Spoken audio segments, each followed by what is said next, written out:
Thank you very much, Mr. President. And I would like, during this closing, to thank you all for this very interesting session. Thank you for inviting me, but also thank you for giving me the opportunity to listen to your debate, to listen to the details and the parameters of what you're examining.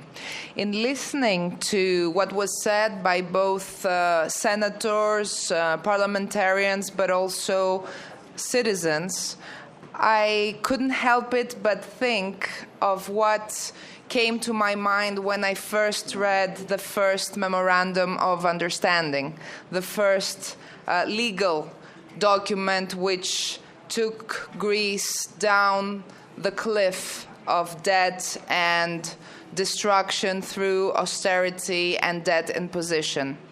As a lawyer, when I read this Memorandum of Understanding, I couldn't help but think that this was not an international treaty, that this was not a document binding states as independent and sovereign authorities exercising sovereign democratic powers in the name of the people.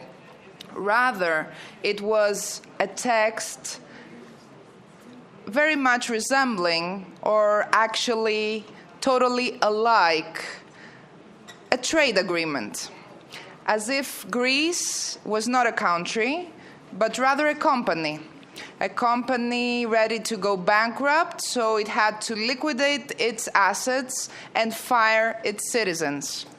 Well, states are not companies, and sovereign entities are not companies.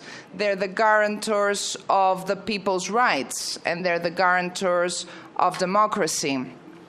What is being experienced all around the world is this very, very violent attempt to turn states into companies.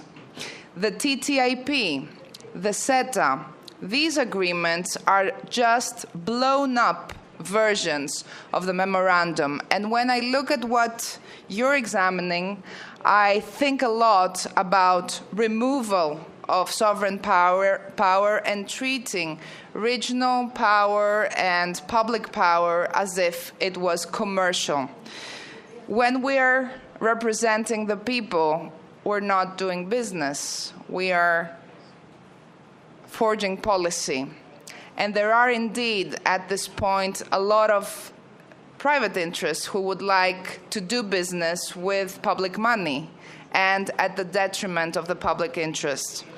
What has been in Greece, but all around Europe, a very telling demonstration that it is not the public interest that is being served was the 2011 imposition of bankers as prime ministers in both Greece and Italy without elections to perform what was a business plan gone very, very, very bad, because it's not bankers who can rule countries, it's not bankers who can save people, it's not bankers who can guarantee fundamental human rights. I brought with me the preliminary reports of the Truth Committee on Public Debt. It's the June report, June 2015, which we issued before the referendum and before the coup. Unfortunately, it was not used by the government, who ceded to the creditors and betrayed the people. And the second report was issued in September 2015. It's this one. And it was issued after the September 11, the September elections, the September 2015, while I was still President of Parliament for a few days before the new Parliament was sworn in. I believe you will find in those reports elements which will be of use and which will be of interest to you in your endeavors. Besides this report, Maria Lucia Fattorelli had deposited in the end of June a special document which she drafted while being in Greece during 7 weeks, and I would like to hand it over to the president of your session. I believe it's also very enlightening with respect to analogies, and I would like to wholeheartedly thank Maria Lucia Fattorelli for her work.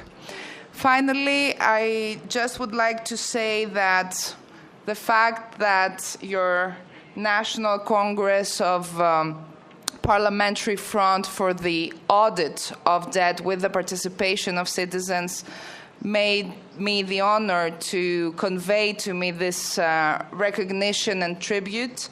I would just like to say that this is of great importance, not to me, but to the Greek people, because this committee, which served the Greek people, was subsequently shut down by the government, who decided to cede to the coup and continue the coup on behalf of the creditors.